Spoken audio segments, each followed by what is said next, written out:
1789 সালে কবে একদিন ফ্রান্সে বিপ্লব শুরু হয়েছিল, তার স্মৃতি লোকে তখন ভুলতে বসেছে। টাটকা যেটা মনে ছিল তা 1914 সালের বিশ্বযুদ্ধর কথা। কিন্তু তখনও লুই দ্য 14 আর ম্যাডাম দু ব্যারিরা পৃথিবী থেকে মুছে যায়নি। তাদের কেউ বসেছে ইংল্যান্ডের সিংহাসনে, কেউ জার্মানিতে, কেউ আমেরিকায়, আবার কেউ বা ফ্রান্সে।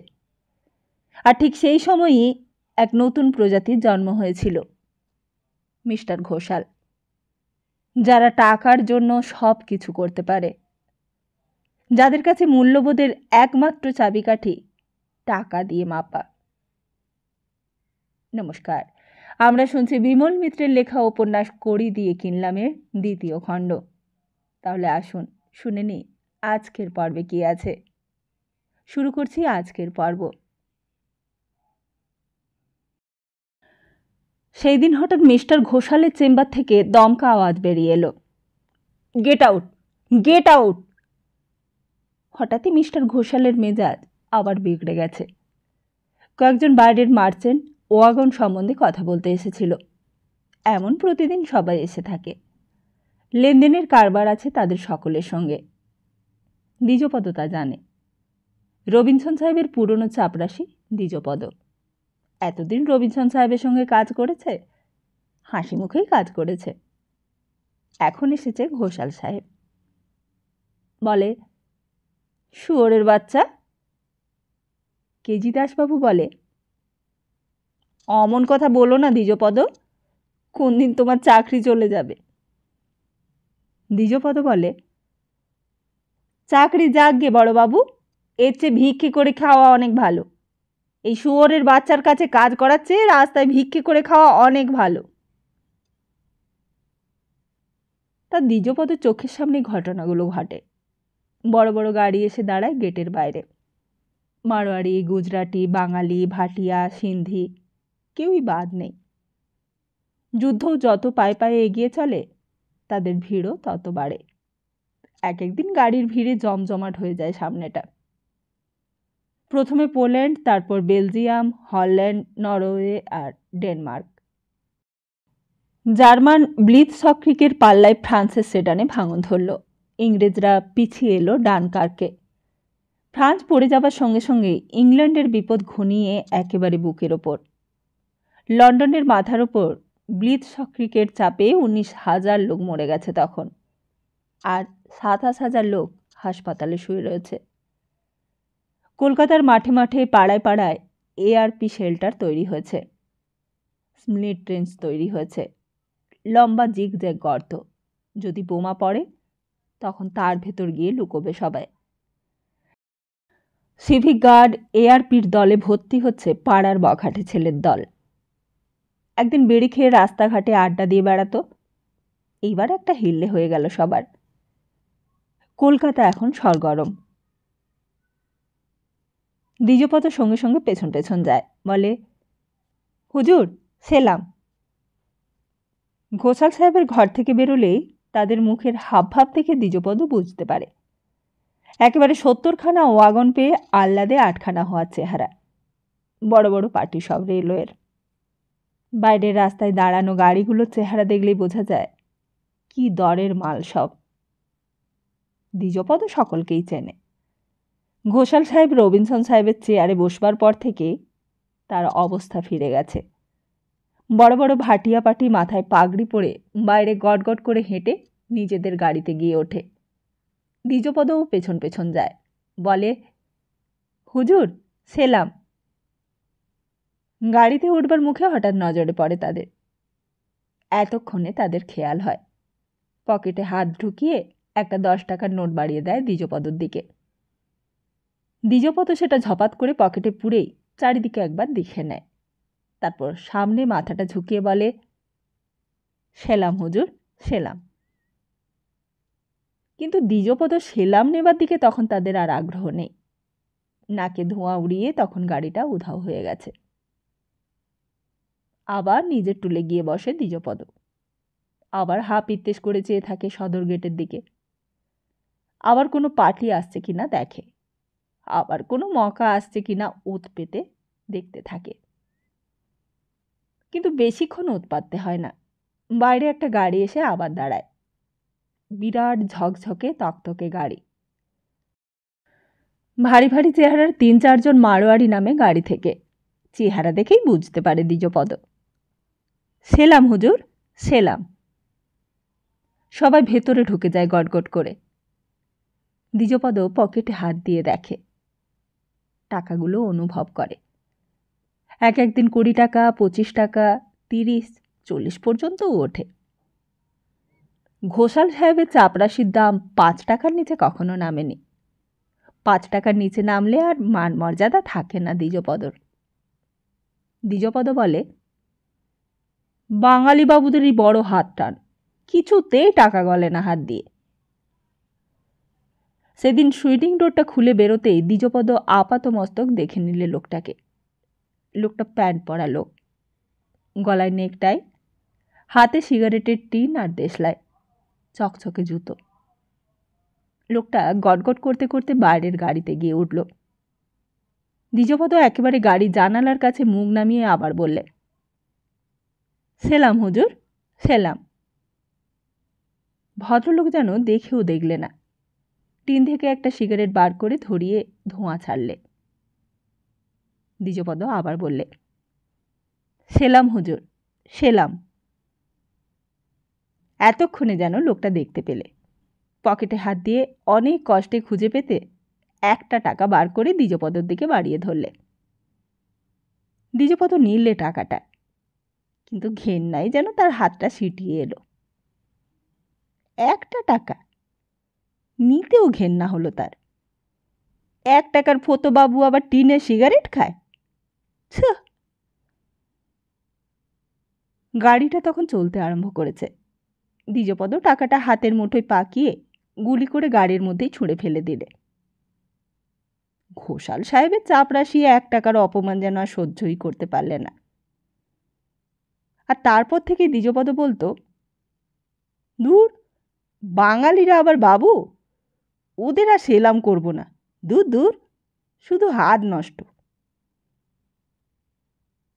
ঘোষাল সাহেবের ঘরের মধ্যে বিরাট একটা টেবিল, খাঁটি বার্মা টিগুডের তৈরি, সাইজ ১৮x১২, গ্লাস টপ, চারপাশে টিকুডের কেন চেয়ার। রবিনসন সাহেবের চলে যাবার পর নতুন ফার্নিচার তৈরি হয়ে এসেছে। দেওয়ালে ডায়াগ্রাম, ওয়ার ট্রাফিকের ডায়াগ্রাম। ঘোষাল সাহেবের চোখের সামনে সব থাকা চায়, সব হ্যান্ডি, সব রেডিমেড। নইলে সর্বনাশ হয়ে যাবে রেলওয়ের, ট্রাফিক বন্ধ হয়ে যাবে গভর্নমেন্টের। ক্লার্কদের টেবিল ছোট হলে কোনো ক্ষতি নেই, কিন্তু অফিসারদের বড় টেবিল চাই, বড় চেম্বার। বেশি মাথার কাজ করতে হয়, বেশি দায়িত্বের কাজ, বেশি রেসপন্সিবিলিটি। দ্বিজপদ ঘরে ঢুকে বললে, হুজুর, মেম সাব। মেম সাব? কন মেম সাব? তারপর সুইডো ঠেলে একেবারে সসম্মানে দাঁড়িয়ে উঠেছে ঘোষাল সাহেব। আসুন আসুন, কি সৌভাগ্য আমার, আপনাকে কি চমৎকারই না দেখাচ্ছে। You look so nice, so beautiful. আসুন আসুন। এই বলে সামনে হাত বাড়িয়ে দিলে মিস্টার ঘোষাল। দ্বিজপদ দরজাটা বন্ধ করে আবার এসে টুলের ওপর বসল। আজকে সকাল থেকে মাত্র ২৫ টাকা হয়েছে। এখন বেলা ৩টে, হাতে আরও ৩-৪ ঘন্টা সময় রয়েছে। তেমন তেমন পার্টি এলে আরও ২৫ টাকা মবলগ হাতে এসে যেতে পারে। আর যদি ভাগ্য ভালো থাকে তো ২টো মারোয়ারি পার্টি এলেই পুষিয়ে যাবে মেহনত। জয় বাবা জগন্নাথ, জয় বাবা বলরাম। আর কোনো গাড়ি আসছে কিনা দেখবার জন্য রাস্তার দিকে হাঁ করে চেয়ে রইল দ্বিজপদ। দীপঙ্কর যখন ফিরল তখন বেশ বেলা পড়ে গেছে। সারাদিনটা বড় খাটুনি গেছে। মধু ঘরের সামনেই হাঁ পিত্তিস করে দাঁড়িয়েছিল। সেন সাহেবকে দেখে সুইং ডোরটা ফাঁক করে খুলে ধরলে। ভেতরে ঢুকেই পাখাটা চালিয়ে দিলে, টেবিল ল্যাম্পটা জ্বালিয়ে দিলে। সেন সাহেবের কাছে কাজ করলে কলাটা মূলোটা কিছুই পাওয়া যায় না। সকাল থেকে একটা পয়সার মুখ পর্যন্ত দেখেনি মধু। আর চোখের সামনে দ্বিজপদ সেলাম বাজিয়ে বাজিয়ে মাইনের 1000 ডবল কামিয়ে নিয়েছে। ফাইলগুলো একে একে পড়ল দীপঙ্কর। সব এসে জমেছে সকাল থেকে, একটার পর একটা জমেছে এসে তার কাছে। কেউ দেখবার নেই, কেউ ক্লিয়ার করবারও নেই, কারোর সঙ্গে একটু কথা বলবার মতো লোক নেই আপিসে। গাঙ্গুলি বাবু নেই, মিস মাইকেল নেই। মিস মাইকেলের কথাটা মনে পড়তে বুক থেকে একটা নিঃশব্দ আহা বেরিয়ে এলো। কোথায় গেল সতী? সত্যিই বা কলকাতা শহরে কোথায় যেতে পারে? একটু পরেই সন্ধে হবে, একটু পরেই কলকাতা শহর ঠুলি চোখে দিয়ে অন্ধকার হয়ে যাবে। তখন কোথায় আশ্রয় নেবে সতী? কে দেবে আশ্রয়? কি রে? মধু ভেতরে ঢুকে সামনেই দাঁড়িয়েছিল। কিছু বলবি তুই? মধু বললে, হুজুর, একজন মেয়ে মানুষ আপনাকে খুঁজতে এসেছিল, আমি বলতে ভুলে গিয়েছিলাম। দীপঙ্কর লাফিয়ে উঠেছে। মেয়ে মানুষ? কখন এসেছিল? কিরকম চেহারা? বয়স কত? একলা নাকি আর কেউ সঙ্গে ছিল? অনেকগুলো প্রশ্নের ঝড়ে মধু একেবারে বিপর্যস্ত হয়ে গেল। বললে, একলা, সঙ্গে কেউ ছিল না। কোথায় গেল? ফিরে গেছে? তা বসতে বললি না কেন? হুজুর, আমি বসতে বলেছিলুম, তিনি বসলেন না। ওই ঘোষাল সাহেবের ঘরটা দেখিয়ে দিতে বললেন, আমি ঘোষাল সাহেবের ঘরটা দেখিয়ে দিলুম। দীপঙ্কর চিৎকার করে উঠল। বললে, ঘোষাল সাহেবের ঘরে? যেন বিশ্বাসই হচ্ছিল না কথাটা তখনও। দীপঙ্কর ঘর থেকে বেরিয়ে সোজা বাইরে গেল। তারপর এক লাফে মিস্টার ঘোষালের ঘরের সামনে যেতে দ্বিজপদ সেলাম ঠুকলে। বললে, সাব নেই হুজুর। কেন? কোথায় গেছেন সাহেব? দ্বিজপদ বললে, সাহেব চলে গেছেন হুজুর, কিছু বলে যাননি। দীপঙ্কর কি করবে কিছুই বুঝতে পারলে না। খানিক্ষণ একবার দাঁড়ালে, তারপর দাঁতে দাঁত চাপলে, তারপর আবার গটগট করতে করতে এসে নিজের ঘরে ঢুকল। ডাকলে, মধু। হুজুর। কিরকম দেখতে তাকে? হুজুর, খুব ফর্সা চেহারা, কোঁকড়ানো মাথার চুল, মাথায় সিঁদুর আছে। দীপঙ্কর বললে, তুই বাইরে যা, যা বাইরে যা। মধু বাইরে যেতেই আবার তক্ষুনি ভেতরে ডাক এলো। মধু। আগে হুজুর, দেখ তো কফর সাহেব ঘরে আছে কিনা। মধু বাইরেই যাচ্ছিল। দ্বিজপদ বললে, কিরে, তো ছোট সাহেব অত খেপে গেছে কেন? কি হলো? মধু তাড়াতাড়ি ক্রফোর্ড সাহেবের ঘরটা দেখে ফিরে আসছে। দ্বিজপদ বললে, দেখলি তো আজকের দিনটা কেমন নষ্ট হলো? কেন? দ্বিজপদ বললে, তা সাহেব আর দিন পেলে না বাড়ি যাবার। এইদিকে সব পার্টি এসে ফিরে যাচ্ছে, বড় বড় সব পার্টি, মারোয়াড়ি, ভাটিয়া, সিন্ধি, গুজরাটি।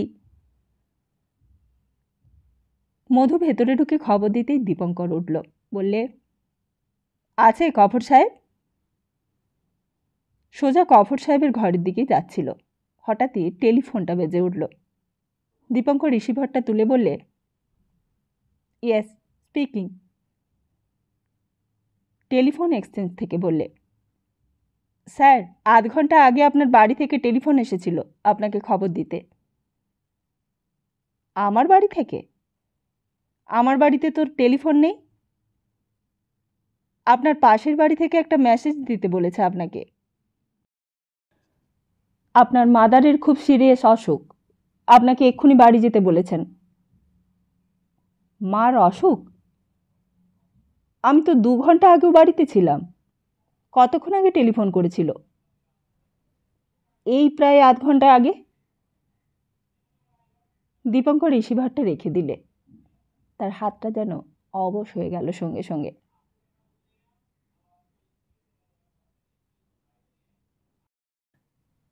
এই উপন্যাসটা যারা শুনে আসছেন তারা জানেন, প্রত্যেক মানুষের মানুষলোকে যে চিরন্তনী সব সময় আনন্দে, বেদনায়, আশায়, আকাঙ্ক্ষায় ধ্রুব হয়ে বিরাজ করে, যে চিরন্তনী তাকে নিদ্রায়, জাগরণে সর্বক্ষণ সচেতন রাখে, কখনো বা সজ্ঞানে আবার কখনো বা অজ্ঞানে তাকে অনুসরণ করে, আনন্দের দিনে না হলেও দুঃখের দিনে সেই তার কাছে গিয়ে আশ্রয় চায়, তখন মনে হয় তার চেয়ে অন্তরতম বুঝি আর কেউ নেই।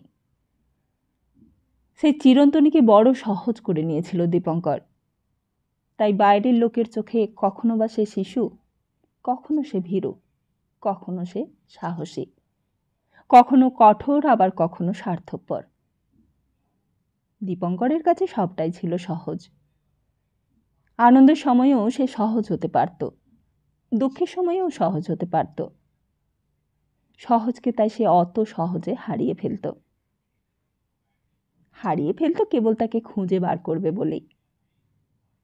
হঠাৎই যখন হারিয়ে ফেলত তখন একেবারে দিশেহারা হয়ে যেত, বলতো, কই কই তুমি?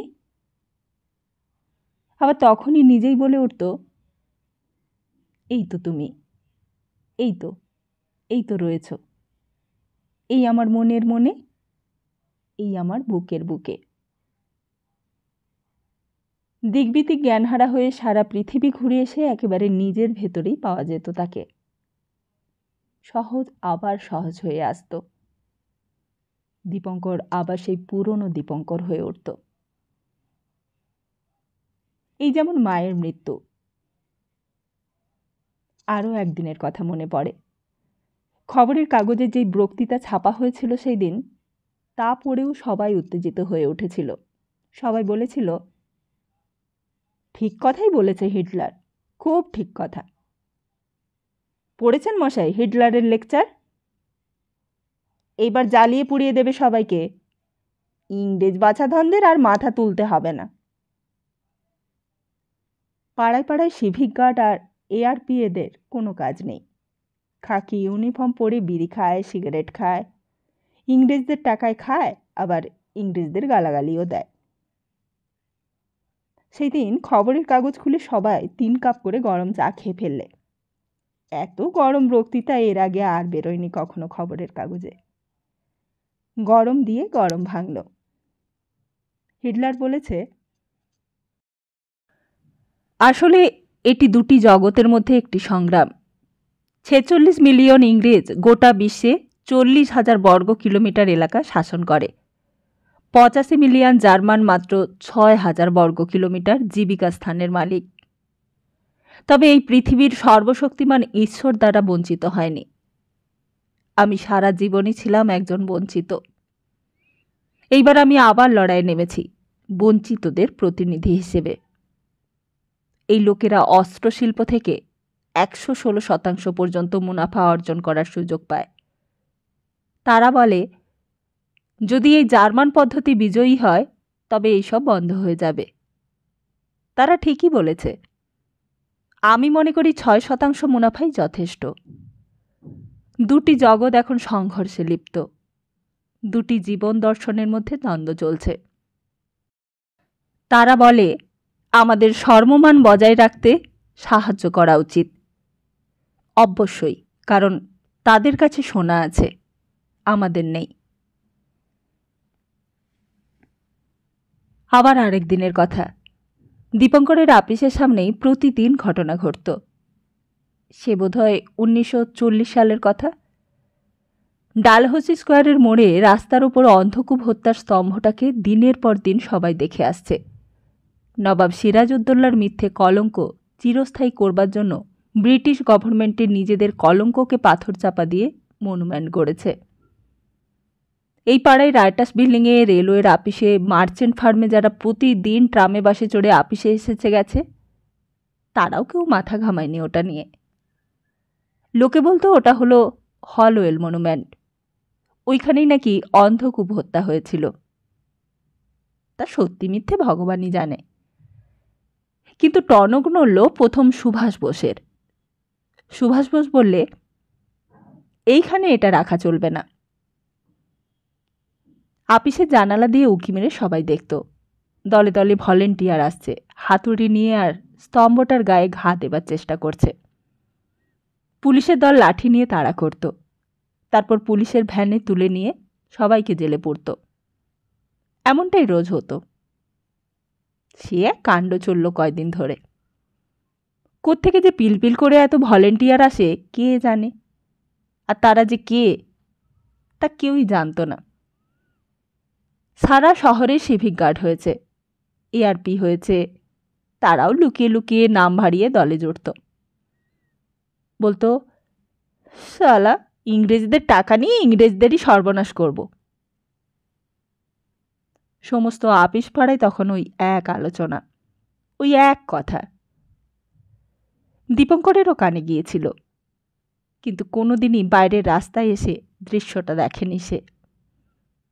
যেদিন সুভাষ বোসকে জেলে ধরে নিয়ে গেল সেদিনেও হইচই করেনি কলকাতার অন্য লোকেদের মতো। আবার যেদিন জেলখানার মধ্যে হাঙ্গা স্ট্রাইক করবার জন্য ছেড়ে দিলে সেদিনেও আনন্দে লাফিয়ে ওঠেনি। দীপঙ্করের মনে হয়েছিল এই সমস্ত ঘটনার মধ্যে, সমস্ত কোলাহলের মধ্যে কোথায় যেন একটা সত্যের আশ্রয় পেয়েছে সে, একটা প্রশ্নের আশ্রয়। একটি প্রশ্নের সন্ধানে যেন তাকে জীবন দিতে হবে।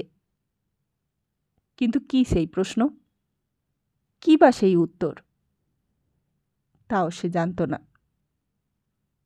তবুও সন্ধান যেন তার জীবনে শেষ হবে না।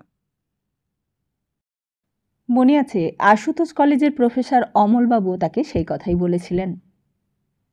ভালো লোকেরা কেন কষ্ট পায়, ভক্তের এত কেন দুঃখ? তবে কি সক্রেটিস মিথ্যে কথা বলেছিলেন? To a good man whether alive or dead, no evil can happen. আর সতীও সেই সব দিনের কথা মনে করিয়ে দিত, লক্ষ্মীতিও মনে করিয়ে দিত। কিন্তু দীপঙ্করকে কিছুই মনে করিয়ে দেবার দরকার ছিল না। দীপঙ্করের সব মনে ছিল, সব মনে থাকে, সব মনে আছে। মনে আছে মার মৃত্যুর দিনের কথাগুলো। ক্ষীরোদা বোধহয় ডাবের জল খাওয়াতে গিয়েছিল। তার আগে সন্তোষ কাকা যা নয় তাই বলেছে। আহা, গ্রামের লোক সন্তোষ কাকা, সহজ সরল বিশ্বাসের মানুষ। শহরের মুখোশ পরা ভদ্রতার ধার ধারে না, যা মনে আসে মুখে বলে যায়। সাদাকে সাদা বলে, কালোকে কালো বলে। ক্ষীরি বলতো, তুমি একটু চুপ করো না বাবা। সন্তোষ কাকা বলতো, চুপ করব কেন শুনি? চুপ করতে যাবই বা কেন? খিদে পেলে খেতে দিতে বলবো না? খেতে চাইলেও দোষ? ক্ষীরি বলতো, তা আমি কি চুপ করে বসে আছি? সন্তোষ কাকা বলতো, তা তোর ভাত রাঁধতে এত দেরি কেন? জানিস নে যে মাথায় জল পড়লেই আমার খিদে পায়? ক্ষীরি বলতো, কিন্তু আমার তো একটা হাত, আমি কয় দিক দেখব?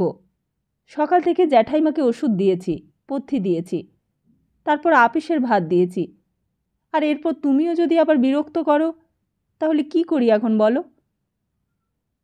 সন্তোষ কাকা বলে, তা সেটা তো আগে বললেই পারতিস, আমি আর সাত তাড়াতাড়ি চান করতুম না।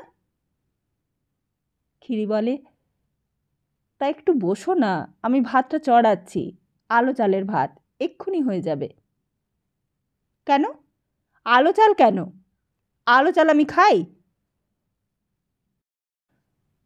সন্তোষ কাকার সামান্য ব্যাপারেই এমনই তিরিক্ষি মেজাজ, এমনই মেজাজ নিয়েই এসেছিল পৃথিবীতে, এমনই মেজাজ নিয়েই সকলের ওপর তম্বি করে এসেছে চিরকাল। আপন পর জ্ঞান কখনো করেনি। পৃথিবীতে সবাই যেন তার আপন, সবাই যেন তার পর। আপন পরের ভেদাভেদ ভুলে সন্তোষ কাকা সকলের হয়ে গিয়েছিল। সেই দিন সন্তোষ কাকা আর মাথার ঠিক রাখতে পারেনি বুঝি। দীপঙ্কর চলে যাবার পর যা ইচ্ছে তাই বলেছিল দীপঙ্করের মাকে। বলেছিল, আমাকে তুমি চেনোনি বৌদি, আমি রসুলপুরের দত্ত। আমাকে যতটা খ্যাপাটে ভাবো আমি তত খ্যাপাটে নই।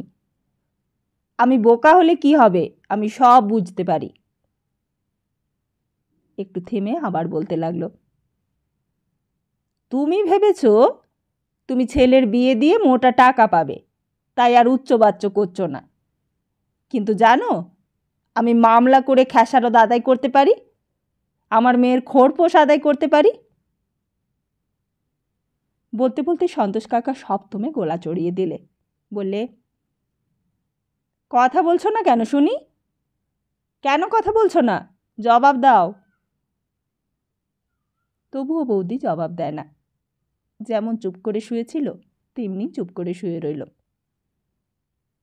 বলি, কথা জবাব দিচ্ছ না কেন? জবাব দাও। জবাব না দিয়ে পার পাবে ভেবেছ? দাও, জবাব দাও। তারপর হঠাৎ কি যেন সন্দেহ হলো।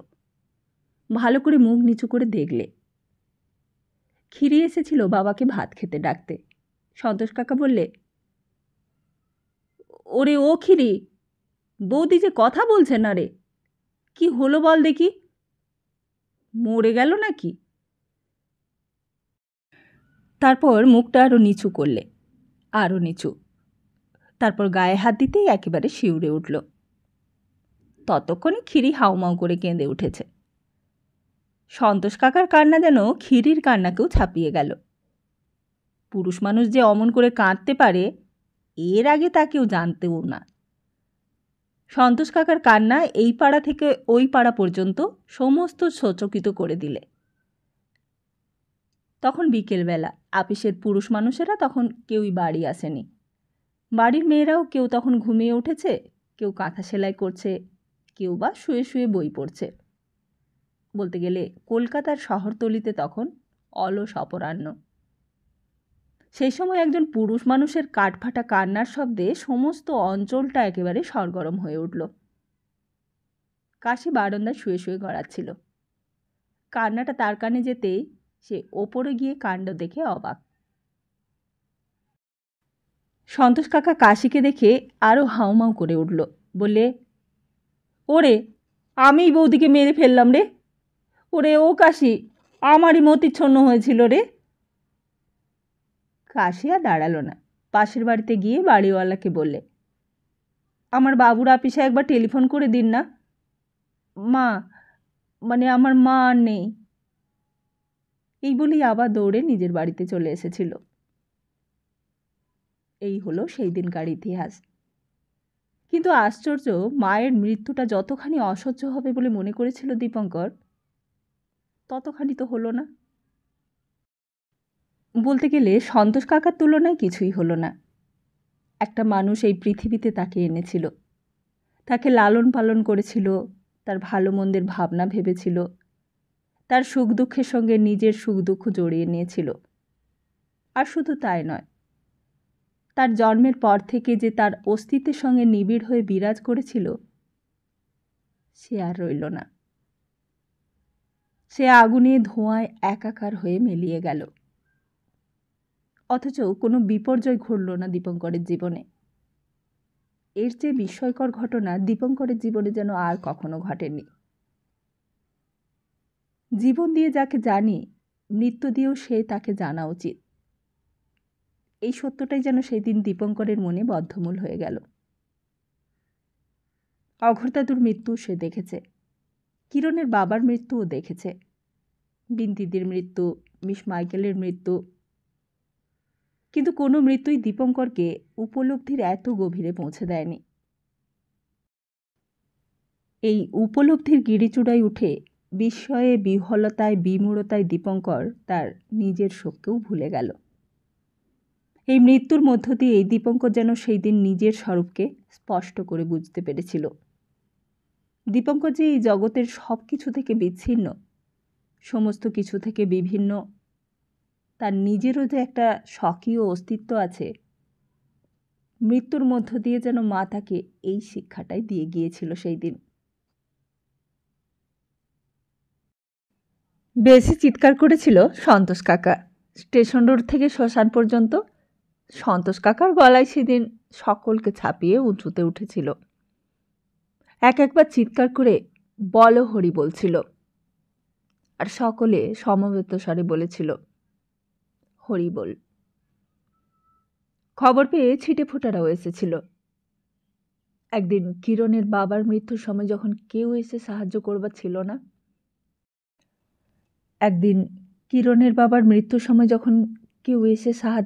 ছিল না, সেই দিনও ওরাই এগিয়ে এসেছিল। আজও এসেছে। নতুন গাড়ি বেশ ভব্যযুক্তভাবে গম্ভীর মুখে দীপঙ্করের কাছে এলো। কেমন করে মারা গেলেন দিদি, কি হয়েছিল, কোন ডাক্তার দেখছিল, যা যা প্রশ্ন করা উচিত সে সব প্রশ্নই করলে। তারপর খানিকটা সান্ত্বনাও দিলে, যেমন সান্ত্বনা দেওয়া উচিত। সেই দিন আর অন্য প্রসঙ্গ তুললে না। খানিকক্ষণ দাঁড়িয়ে তদারক করলে, গম্ভীর হয়ে এই দিক ওই দিক দেখলে, তারপর একসময় চলেও গেল। তারা যেন অনেক গম্ভীর হয়ে গেছে, তারা যেন সমাজের একজন হয়েছে। কিন্তু তারা জানতেই পারেনি যে দীপঙ্করের সেদিন কোনো সহানুভূতি, কোনো সাহায্য, কোনো চোখের জলেরই প্রয়োজন ছিল না।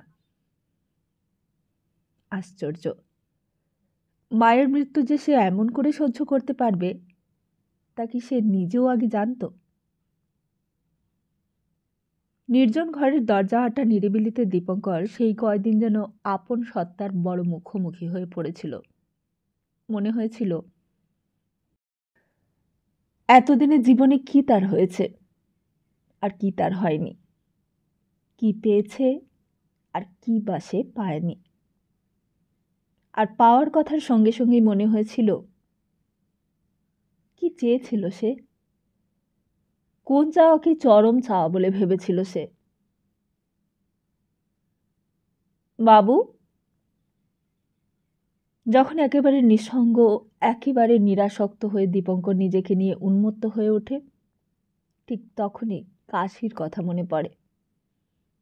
কাশি যেন মার মৃত্যুতে বেশি শোক পেয়েছে, দীপঙ্করের চেয়েও বেশি। কত বকত মা, কত শাসন করত, তবু কাশি বুঝত এ সংসারে এই একটি লোকের কাছেই তার মান অভিমান, অত্যাচার, আবদার সব কিছু খাটে। একটা বেড়াল কুকুর পর্যন্ত তা বুঝতে পারে, আর কাশি বুঝবে না? কাশিও তো দীপঙ্করেরই মতো। কাশিও হয়তো দীপঙ্করের মতো সমস্ত কিছু অনুভব করে, শুধু দীপঙ্করের মতো বলতে পারে না মুখ ফুটে।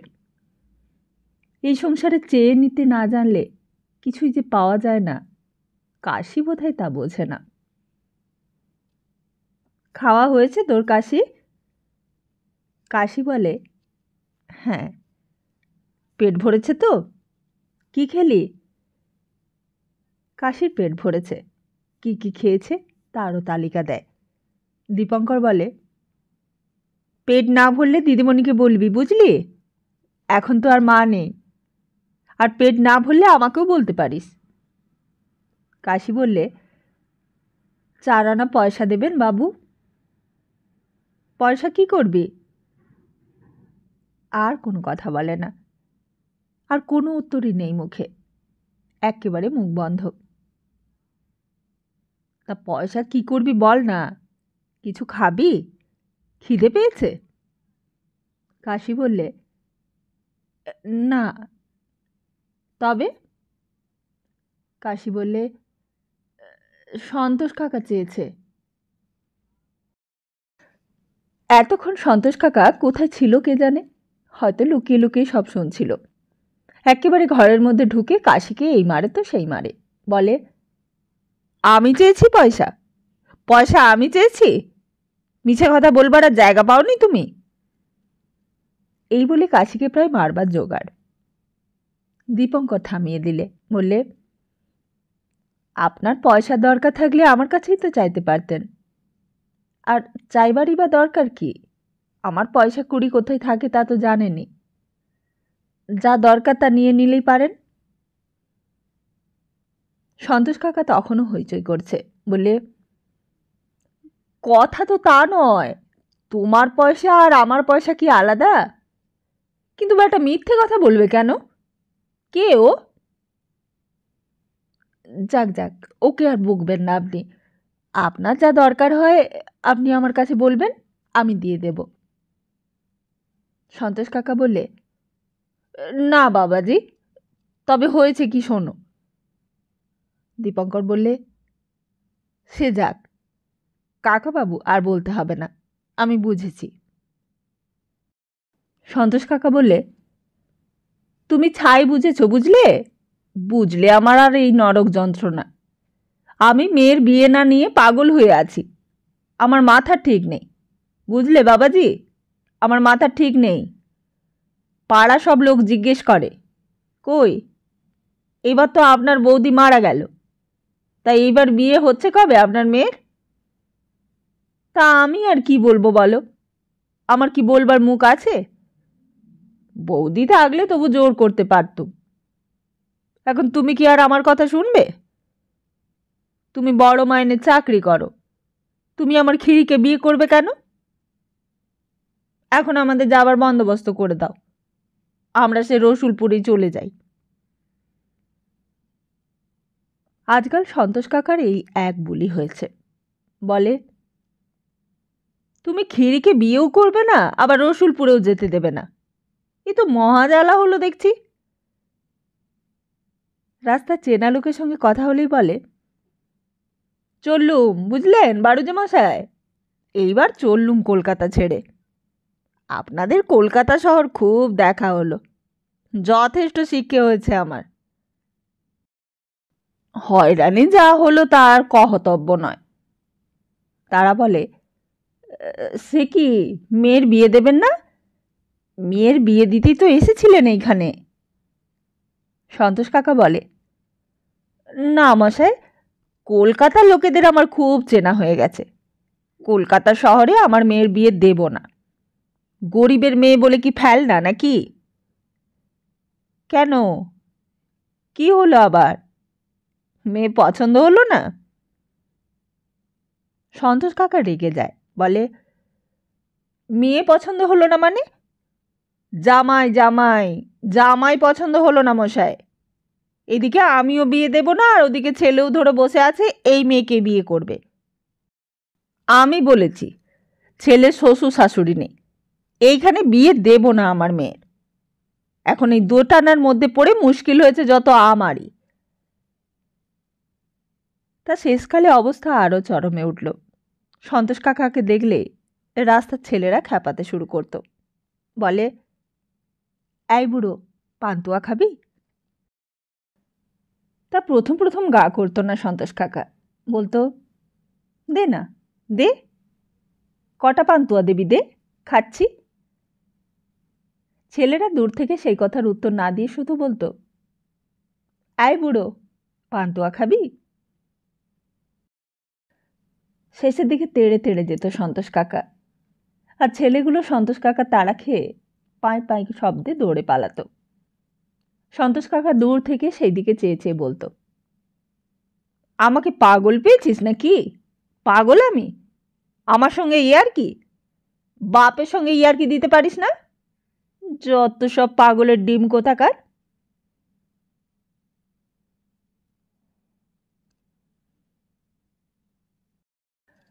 মিস্টার ঘোষালের কাছে এসে এস্টাবলিশমেন্ট ক্লার্ক ফাইল নিয়ে দাঁড়ায়। বলে, স্যার, মিস মাইকেলের ভ্যাকেন্সিটা খালি পড়ে রয়েছে অনেক দিন, ওটা কি করলেন? মিস্টার ঘোষালের কাজের অন্ত নেই, বললেন, এখন না, পরে হবে। ক্লার্কটা বলে, কবে আসবো স্যার? মিস্টার ঘোষাল রেগে গেলেন, বললেন, নট নাও, আমি পরে দেখব। তারপর হঠাৎ মুখ তুলে বললেন, when is mister Sen due? Mister Sen কবে জয়েন করেছে? ক্লার্ক বললে, 27th। All right, I shall see to it. আজকাল বিকেল হতে না হতে মিস্টার ঘোষাল বড় ব্যস্ত হয়ে ওঠে। আগে 6টা 7টা পর্যন্ত কাজ করলেও কুলিয়ে উঠতে পারত না। পার্টির ভিড় লেগেই থাকতো সারাদিন। এক দলের পর আরেক দল ঢুকছে, দলে দলে লোক। বড় বড় গাড়ি এসে দরজার সামনে দাঁড়াতো, আর সব গিয়ে ঢুকতো ঘোষাল সাহেবের ঘরে। দ্বিজপদ সেলাম করতে করতে মাথা বেঁকিয়ে ফেলত, বলতো, সেলাম হুজুর। কিন্তু ইদানিং মিস্টার ঘোষের 5টা না বাজতে বাজতেই উঠে পড়ে, লোকে এসে ফিরে যায়, আর হাই হাই করে দ্বিজপদ। এত লোকজন, এত লোকসান সহ্য হয় না দ্বিজপদর। বলে, শুয়োরের বাচ্চা। সুরের বাচ্চা নিজেরও লোকসান করছে, আমারও লোকসান করছে। শালা আমার লোকসানেরই বরাত কেবল। কিন্তু সেই দিন দ্বিজপদ থরথর করে কাঁপতে লাগলে। ভেতরে সাহেব টেলিফোনে যেন কার সঙ্গে খুব জোরে জোরে কথা বলছে। টেলিফোনটা নিয়ে যেন যুদ্ধ করছে ঘোষাল সাহেব। দ্বিজপদ উকি মেরে দেখতে লাগলো ভেতরে। ইংরেজি কথা, কিচ্ছু বোঝা যায় না এক বর্ণ। ইংরেজিতে যেন কার সঙ্গে ঝগড়া করছে। 1 মিনিট 2 মিনিট নয়, অনেকক্ষণ ধরে। একজন পার্টি এসেছিল। দ্বিজপদ বললে, সেলাম হুজুর। অনেকবারই বকশিস দিয়েছে দ্বিজপদকে। এর অনেক নুন খেয়েছে দ্বিজপদ আগে। বললে, একটু দাঁড়ান হুজুর, সাহেব টেলিফোনে বাত করছে। দেখতে দেখতে আরও একটা পার্টি এসে হাজির হলো। আরও একজন পার্টি। দ্বিজপদ সকলকেই সেলাম করলে, বললে, একটু সবুর করুন হুজুর, সাহেব টেলিফোনে জরুরি বাত করছে। কিন্তু ঘোষাল সাহেবের জরুরি বাত আর শেষ হতে চায় না। ঘোষাল সাহেবের হাউ হাউ চিৎকার বাইরে থেকেও শোনা যাচ্ছে। হইচই পড়ে গেল আপিসে। সবাই বুঝলে ঘোষাল সাহেব রেগে গেছে কারোর ওপর। রেগে রেগে কার সঙ্গে টেলিফোনে কথা বলছে, আর তারপরে দড়াম করে রিসিভারটা ফেলে দিলে ছুঁড়ে। রাগে তখন ঘোষাল সাহেব দিক বিদিক জ্ঞান শূন্য হয়ে গেছে। তাড়াতাড়ি কোটটা গায়ে পড়ে নিলে, চুরুটটা দাঁত দিয়ে কামড়ে ডাকলে, চাপরাশি। দ্বিজপদ দৌড়ে ভেতরে ঢুকল। হুজুর, আবি যাতা হ্যাঁ। ঠিক আছে হুজুর। তার মানে আজ আর কোনো কাজ হবে না। আজকেও লোকসানের বরাত। শালা শুয়োরের বাচ্চা, নিজেরও লোকসান করছে আর চাপরাশিরও লোকসান করছে। শালা লোকসানেরই বরাত কেবল। ঘোষাল সাহেব সুইং ডোরটা ঠেলেই গটগট করে বেরিয়ে গেল সদর রাস্তার দিকে। পার্টিরা যারা দাঁড়িয়েছিল তারা প্রাণের দায়ে এগিয়ে গেল। Good morning sir. ঘোষাল সাহেব দেখেও দেখলে না, সামনের দিকে সোজা চলতে চলতে চুরুটের ধোঁয়া ছাড়লে। দাঁতের ফাঁক দিয়ে শুধু বললে, নট নাও। তারপর গাড়ির ভেতর উঠতেই দ্বিজপদ দৌড়ে গিয়ে দরজাটা বন্ধ করে দিলে, বললে, সেলাম হুজুর। ঘোষাল সাহেব ড্রাইভারকে বললে, ঘর চলো জলদি। ঘর ঘর আওয়াজ করে গাড়িটা ছেড়ে দিলে। দ্বিজপদও খানিকক্ষণ সেইখানে দাঁড়িয়ে সাহেবের মুণ্ডুপাত করতে লাগলো। সারাদিনে মাত্র 20টা টাকা রোজগার হয়েছে। আর ঘন্টা 2 সাহেব থাকলে আরও 20টা টাকা রোজগার হতে পারত। শালা শুয়োরের বাচ্চা, শালা হারামির বাচ্চা। টেলিফোনটা রেখে দিলে দীপঙ্কর। মিস্টার ঘোষালের সঙ্গে এতক্ষণ অনেক চিৎকার করেছে। দীপঙ্করের মাথা থেকে পা পর্যন্ত একেবারে শিরশির করে উঠল। আশ্চর্য, তার চোখের আড়ালে এত কাণ্ড ঘটে গেছে পৃথিবীতে, এত অন্যায়, এত অনাচার। প্রথমে যখন মধু বলেছিল তখন বিশ্বাস হয়নি কথাটা, ভেবেছিল হয়তো অন্য কেউ। তারপর এতদিন ছুটিতে কেটে গেছে। মার মৃত্যুটা একেবারে হঠাৎ বজ্রাঘাতের মতো তার জীবনে এসে লেগেছিল। অথচ বাড়িতে ভালো লাগতো না, মনে হতো কোথায় যেন জীবনে ছন্দপতন হয়ে গেছে হঠাৎ। আত্মপরীক্ষার অজ্ঞাতবাসে দীপঙ্কর আবার নিজেকে গুছিয়ে নেবার চেষ্টা করেছিল। সেই দিন হঠাৎ খবরের কাগজটা খুলেই চমকে উঠেছিল সকালবেলা। Varma road closed. 1936 সালে যেই রাস্তা তৈরি হয়েছিল সেই রাস্তা এতদিনে বন্ধ হয়ে গেল। 1940 সালের জুলাইতে। জাপান অক্সিটদের দলে যোগ দেবার পরই যুদ্ধের ভয় বেড়ে গেছে, আর সঙ্গে সঙ্গে ইন্ডিয়ার আসবার রাস্তা বন্ধ করে দিয়েছে ব্রিটিশ গভর্নমেন্ট। এখন এখন কি হবে? ভুবনেশ্বরবাবু আসবেন কি করে? সিঁড়ির গোড়ায় কাশির সঙ্গে দেখা। বললে, আবার কোথায় চললেন? দীপঙ্কর বললে, একবার ঘুরে আসছি। সকালবেলা, বেশ সকাল হয়ে গেছে। হঠাৎ একটা পোস্টাল পিয়ন সাইকেলে চড়ে এসে হাজির। বলেছিল, দীপঙ্কর সেন কার নাম স্যার? দীপঙ্কর বললে, আমার আমার চিঠি আছে নাকি? সত্যি তো, টেলিগ্রামটাকে কে করতে যাবে? তার সম্বন্ধে কে এত আগ্রহী? আপনি টেলিগ্রাম করেছিলেন বার্মায় বি মিত্রের নামে?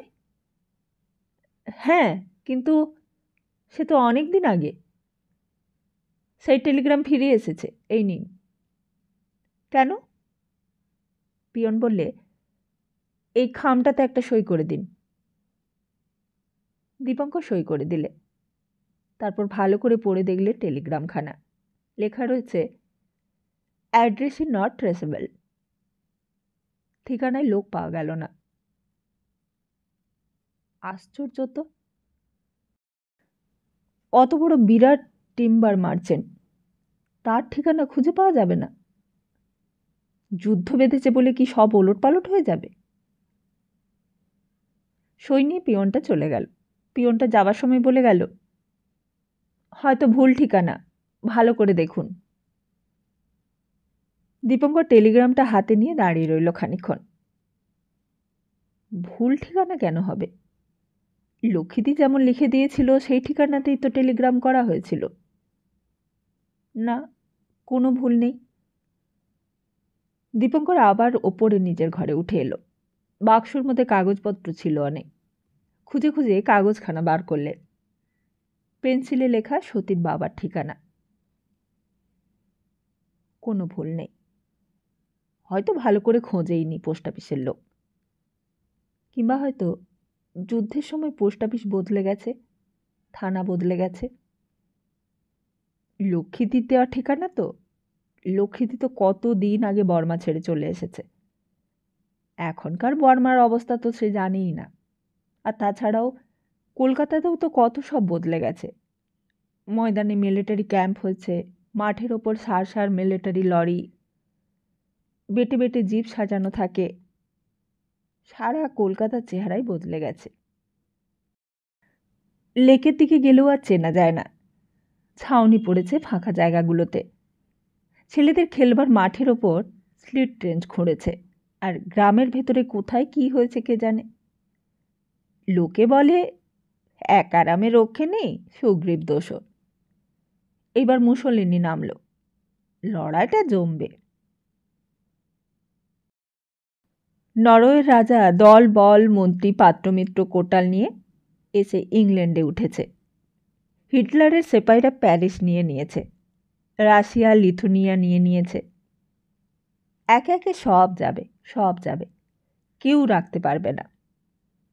পৃথিবীর ভূগোলটাই বদলে গেল। নতুন করে আবার গ্লোব তৈরি করতে হবে, নতুন করে অ্যাটলাস আঁকতে হবে, নতুন রং লাগাতে হবে তাতে। কোথায় বর্মার কোন কোণে ভুবনেশ্বর মিত্র বিরাট কাঠের ফ্যাক্টরি করেছেন, সে কি আর ঠিক তেমনি আছে? বিকেলবেলা দীপঙ্কর আবার বেরোলো। সারাদিন ধরে কোনো কিছুই ঠিক করা গেল না। বর্মা রোড বন্ধ হওয়ার সঙ্গে সঙ্গে ভুবনেশ্বরবাবুর কলকাতায় আসার কোনো সম্বন্ধ আছে নাকি? নির্মল পালিত সেদিন বাড়িতেই ছিল। অনেক ফাইল টাইল নিয়ে নাড়াচাড়া করেছে। একজন টাইপিস্ট এক কোণে বসে টাইপ করছিল কতগুলো কাগজ। দীপঙ্করের চেহারা দেখে অবাক হয়ে গেল নির্মল। বললে, কি রে, কি হয়েছে তোর? মা মারা গেছে। নির্মল জিজ্ঞেস করলে, তারপর আছিস কেমন? দীপঙ্কর পকেট থেকে টেলিগ্রামখানা বার করলে। বললে, ভুবনেশ্বরবাবুর নাম শুনেছ তো? মিস্টার মিত্র। সেই ঠিকানায় এই টেলিগ্রামটা পাঠিয়েছিলাম, আজই ফেরত এলো। ব্যাপার কি? নির্মল বললে, দেখি। বলেই হাতে নিলে চিঠিখানা, ঘুরিয়ে ফিরিয়ে দেখলে, তারপর বললে, ঠিক হয়েছে, ঠিকানা বদলে গিয়েছে। কিন্তু ঠিকানা বদলাবে কেন? নির্মল বললে, আরে আমার এক বার্মায় ক্লায়েন্ট আছে, সে চিঠি লিখেছে, এই কদিন আগেই লিখেছে। ওইখানে সাউথ ইস্ট এশিয়ার ওয়ার ফ্রন্ট হচ্ছে একটা, ওটা তো জাপানের আরও কাছে, ওখানেই আগে যুদ্ধ বাঁধবে। বার্মা যে খুব ভালনারেবল স্পট, ওখানে আরও হিউজ ওয়ার প্রিপারেশন হচ্ছে লিখেছে। তাহলে কি করব? কোথায় পাবো তার ঠিকানা? হঠাৎই নির্মল বলে উঠল, বাই দা বাই, খবরটা শুনেছিস? মিসেস ঘোষের পুত্রবধূ, সনাতনবাবুর স্ত্রী রে, সে নাকি তোদের রেলওয়ে অফিসারের ফ্ল্যাটে গিয়ে উঠেছে। সে কি, তুমি কি করে জানলে? দীপঙ্কর চেয়ার ছেড়ে দাঁড়িয়ে উঠল, উত্তেজনায় আর নিজেকে স্থির রাখতে পারলে না। তুই জানিস না? আরে আমি যে কেস টেস আপ করেছি, এই দেখ মকদ্দমা হবে। আমি মামুনিকে বলেছি আমি ব্রিফ নেব, বলবো 20,000 টাকার গয়না নিয়ে বাড়ি থেকে অ্যাবসকন্স করেছে, স্রেফ চিটিং। কোথায় আছে সত্যি? প্যালেস কোর্টে। কথাটা কানে যেতেই দীপঙ্কর সোজা চেয়ার থেকে উঠে এসেছিল। চোখের সামনে যেন সমস্ত কলকাতাটা চক্রাকারে ঘুরেছিল তখন। নির্মলা আরও যেন কত কি বলেছিল, স্পষ্ট করে সেসব কিছুই কানে যায়নি তখন। আর সব কথা কানে নেবার মতো মানসিক অবস্থাও তখন তার নয়। প্রিয়নাথ মল্লিক রোডের বাড়িতে যে নাটক অভিনয় হচ্ছে, তারই কিছু আভাস দিয়েছিল নির্মল। আর এটাই তো নির্মল পালিতের সুযোগ, সুবর্ণ সুযোগ। আর এইসব সুযোগ যদি নির্মল পালিত সদ্ব্যবহার করতে পারে, তাহলে সেও তার বাবার মতো প্রতিষ্ঠা করতে পারবে, প্রতিপত্তি করতে পারবে কলকাতা শহরে। নির্মল পালিত ভেতরে গিয়ে দাঁড়াতেই মামুনি এলেন। নির্মল পালিত বললে, আমাকে ডেকেছেন মামুনি? হ্যাঁ বাবা, বসো, বলছি তোমাকে। আমার বৌমা তো চলে গেছে, তা জানো। তা জানো আর না জানো, চলে গেছে। তোমার কাছে তো কোনো কথা লুকোলে কাজ চলবে না আমার, তাই সমস্ত বলবো বলেই ডেকেছি। নির্মল পালিত কি যেন বলতে যাচ্ছিল। মামুনি বললেন, তুমি চুপ করো, আমি আগে আমার কথাটা বলে নি। নির্মল পালিত বললে, আপনি অত হাঁপাচ্ছেন কেন মামুনি? ধীরে সুস্থেই বলুন না। এত তাড়াহুড়ো করার কাজ নয়, যা করতে হবে সব ধীরে সুস্থে ভেবে চিন্তে করতে হবে। না বাবা, ধীরে সুস্থে করবার আর সময় নেই বাবা। আমি বাঁচি কি না বাঁচি ঠিক আছে। ছি মামনি, এত মুষড়ে পড়লে চলবে কেন? তা মুষড়ে পড়ব না? তুমি সবটা শুনলে এ কথা বলতে না বাবা। আমার আর বেশি দিন বাঁচতে ইচ্ছে করে না। কার জন্য আর টাকা কড়ি আগলাবো বলো? কে আছে আমার? আর কদিনই বা ভূতের ব্যাগার খাটবো বলতে পারো? পেটের 70 বড় 70, সেই নিজের পেটের ছেলে আজ আমার 70 হলো বাবা। এও আমার কপালে ছিল। তা বউ না হয় পরের ঘরের মেয়ে, তার তো দোষ নেই, সে তো মুখে লাথি ঝাঁটা মারবেই। নিজের পেটের ছেলে যদি অমন করে বলতে পারে, তা বউ তো বলবেই, 1000 বার বলবে, 1,00,000 বার বলবে। তাহলে আমি কার জন্য এত করি বাবা? কার ভালোর জন্য করি?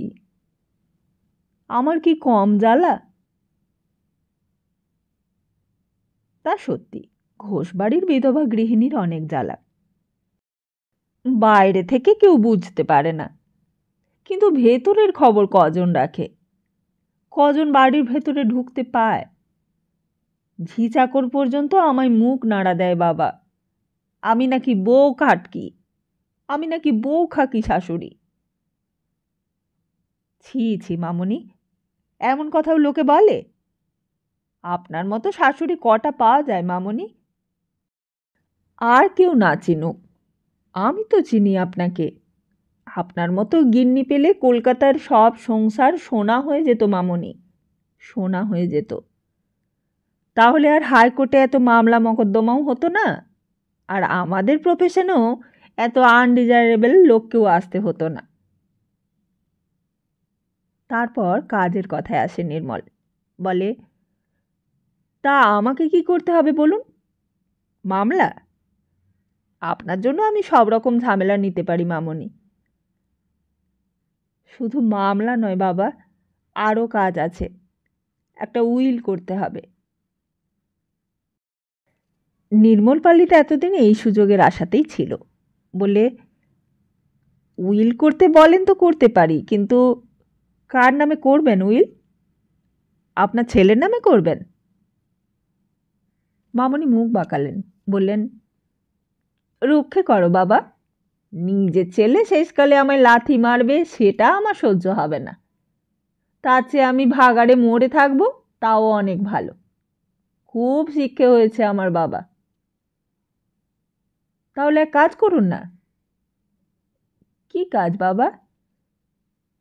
নির্মল পালিত বললে, একটা ট্রাস্ট করে দিয়ে যান। ট্রাস্ট করলে আপনার প্রপার্টি কেউই নষ্ট করতে পারবে না। আপনি যেমনভাবে টাকা খরচ করতে বলে যাবেন, সেইভাবেই খরচ করবে তারা। তা আমি নিজে তার ভার নিতে পারি। আমিও নিজে সেই ট্রাস্ট বোর্ডের চেয়ারম্যান হতে পারি। আমি যতদিন বেঁচে আছি ততদিন তো আর চুরি জোচ্চুরি চলবেই না। আমার ছেলে? আরে আপনার ছেলেকে আপনি ত্যায্য করে যান। আমি আপনার ছেলেকে ট্রাস্টে হাত দিতেই দেব না। সে আমি সব ব্যবস্থা করে ফেলব ক্ষণ। আপনার কোনো চিন্তা নেই। আপনার ছেলে বা ছেলের বউ, ছেলের বউয়ের কথা ছেড়ে দাও বাবা, তার নাম আর মুখে এনো না আমার সামনে। নির্মল পালিত বললে, তাহলে আপনি মামলা করুন, ছেলের বউয়ের নামে মামলা করুন। মামলা হয়? কেন হবে না? কি বলে মামলা করব? নির্মল পালিত বললে, কেন? বলুন যে আপনার পুত্রবধূ 5,000 টাকার গয়না নিয়ে বাড়ি ছেড়ে পালিয়ে গেছে। মামনি নিজের মনেই যেন কিছুক্ষণ ভাবলেন, তারপর বললেন, তা বেশ তো, তাই মামলা করো। তবে 5,000 কেন, 10,000 টাকার গয়নার জন্য মামলা করে দাও। কিরকম খরচা পড়বে? নির্মল পালিত হো হো করে হেসে উঠল, বললে, আপনি দেখছি আমাকেও বিশ্বাস করেন না। মামনি বললেন, না বাবা, হয়েছে কি, এমন মনের অবস্থা হয়েছে যে কাউকেই আমার আর বিশ্বাস হয় না বাবা। নিজের পেটের ছেলে যারা এমন করতে পারে, তার অবস্থাটা একবার ভাবো দেখিনি তুমি। আমি কি আর সাধ করে তোমায় ডেকে পাঠিয়েছি বাবা? প্রাণের দায়েই ডেকেছি। তা সত্যিই প্রাণের দায় মামনির। নিজের ঘরে বসে বসেই মতলব আটেন সারাদিন। কত সাধের সংসার তার, কত দিক দেখেন, কত আটঘাট বেঁধে এই সংসারকে এতদিন চালিয়ে এসেছেন। তা কি এই জন্য? যাক, সব পুড়ে ঝুড়ে যাক, সব গোল্লাই যাক। সরকারবাবু দোরগড়ায় এসে ডাকে, মামনি। মামনি ঝাঁঝিয়ে ওঠেন, কি? আবার কি সরকারবাবু? তোমাদের কি সময় অসময় জ্ঞান নেই? আগে বউবাজারের বাড়িতে ছাদ ফেটে জল পড়ছে, সারাতে বলছিল। মামনি রেগে চিৎকার করে ওঠেন, সারানো হবে না, বলে দিও যা করতে পারে ওরা করুক, মামলা করুক। আমিও মামলা করতে জানি। বাড়ি আমার, পারে তো নিজেরা সারিয়ে নিক, আর না পারে তো বাড়ি ছেড়ে দিক, আমি সারাবো না। সনাতনবাবু খেতে বসে দেখলেন মামনি নেই। বললেন, মামনি খাবে না? শম্ভু কাছেই ছিল। সনাতনবাবু মার ঘরের কাছে গিয়ে বললেন, মা, খাবে না? মামনি প্রথমবার উত্তর দেননি। আর একবার বলতেই বললেন, খোকা, তুমি আমাকে বিরক্ত করো না, আমার খিদে নেই। সনাতনবাবু আর দ্বিতীয়বার অনুরোধ করলেন না, সোজা এসে খেয়ে নিয়ে উঠে আবার নিজের ঘরে চলে গেলেন। তারপর দরজাটা বন্ধ করে দিলেন। মামনি শম্ভুকে ডাকলেন, বললেন, আমার সঙ্গে দাদাবাবুকে খেতে দিয়েছিস? খবরদার বলছি, কাল থেকে আমাকে আলাদা খাবার দিবি। বাতাসির মাকে বলে দিস, বারবার বলে দিয়েছি, তবুও হুঁশ হয় না তোদের। নির্মল পালিত, ব্যারিস্টার অ্যাট এ ল। এতদিন ঘাস কাটবার জন্য এই বাড়িতে আসেনি। বাড়ি থেকে যাবার আগে বললে, যতক্ষণ আমি আছি কিছু ভাববেন না আপনি মামনি। দেখবেন আপনার ছেলে আর ছেলের বউ সব এসে আপনার পায়ে মাথা খুঁড়বে, তবে আমি ছাড়ব। ইংরেজিতে একটা কথা আছে জানেন, Mamon is the largest self holder in the world. তা দেখুনই না আমি কেমন করে জব্দ করি ওদের। প্যালেস কোর্টের ফ্ল্যাট খুঁজে নিতে প্রথমে অসুবিধে হয়েছিল। কোথায় কোন ঘরে মিস্টার ঘোষাল এখন থাকে, কত নম্বর, কত তলা কিছুই জানত না দীপঙ্কর। আলাদা আলাদা ভাগ করা ফ্ল্যাট, স্লেভ কন্টেন্ট। কারোর সঙ্গে কারো সম্পর্ক নেই, কেউই কাউকে চেনে না। একটা ফ্ল্যাটে খুন হয়ে গেলে পাশের ফ্ল্যাটের লোকও টের পাবে না। পুরোপুরি ইউরোপিয়ান কোয়ার্টার। দেশি লোকের এখানে থাকবার অসুবিধে। কলকাতা শহরের মধ্যে একটা আলাদা জগৎ যেন। এখানকার লোকেরাও কলকাতার বাসিন্দা, কলকাতা সিটিজেন। কত জায়গায় দেখল দীপঙ্কর। সেই ঈশ্বর গাঙ্গুলি লেন থেকে শুরু করে free school street, Gariahat, Priyanath Mallick road, station road, আর শেষকালে এই প্যালেস কোর্ট। তা প্যালেসই বটে, মিস্টার ঘোষালের প্যালেস।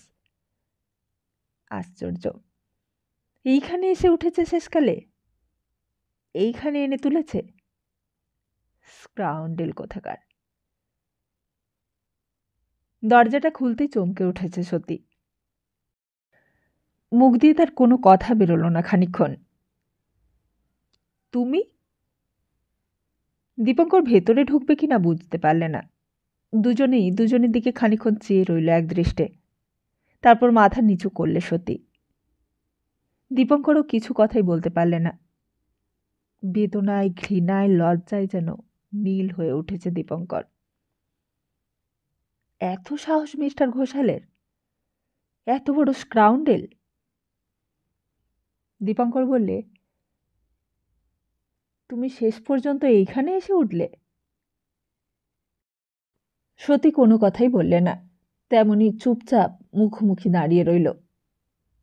দীপঙ্কর বললে, আজকে তোমার সামনে দাঁড়িয়ে কথা বলতেও আমার লজ্জা হচ্ছে সত্যি। তুমি এত নিচে নামতে পারো, এত ছোট হতে পারো আমি ভাবতেও পারিনি। সতী বললে, তুমি যা বলবে বলো আমাকে, কিন্তু দয়া করে গালাগালি দিও না। তা তো বটেই, কথাগুলো গালাগালি বলে আজকে হয়তো তোমার মনে হবেই। সতী বললে, না সেজন্য নয়, তোমার মুখে গালাগালি শোভা পায় না দীপু। তুমি চরিত্রবান, তোমার চরিত্রের দাম আছে। পরস্ত্রীর সঙ্গে এক বাড়িতে বাস করলে তোমার চরিত্র নষ্ট হয়ে যায় বলেই তাই বলছি। তাই বলে আর কোনো জায়গা পেলে না? মিস্টার ঘোষালের ফ্ল্যাটে এসে উঠতে হলো? এত অধঃপতন তোমার? অধঃপতন আমার না তোমার? কেন?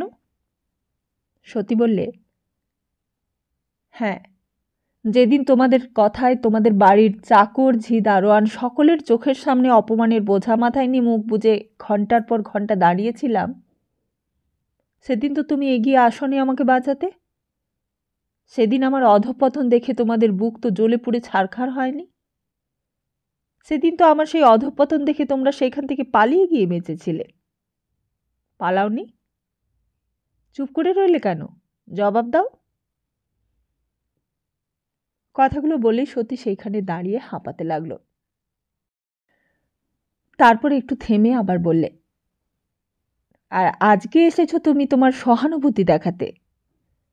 আজকে আমার শুভাকাঙ্ক্ষী সেজে এসেছো চোখ রাঙাতে? কোথায় দেখলে আমার অধঃপতনটা? আমার কিসের অভাবে এখানে? কিসের দুঃখ? আমার কিসের জ্বালা? কোনো দুঃখই তো নেই আমার এখানে। ওই দেখো আমার বিছানা, ওই দেখো আমার ড্রেসিং টেবিল, ওই দেখো আমার সোফা সেট। ওইখানে বসে বসে আমি আরামে দিন কেটে যায় আমার।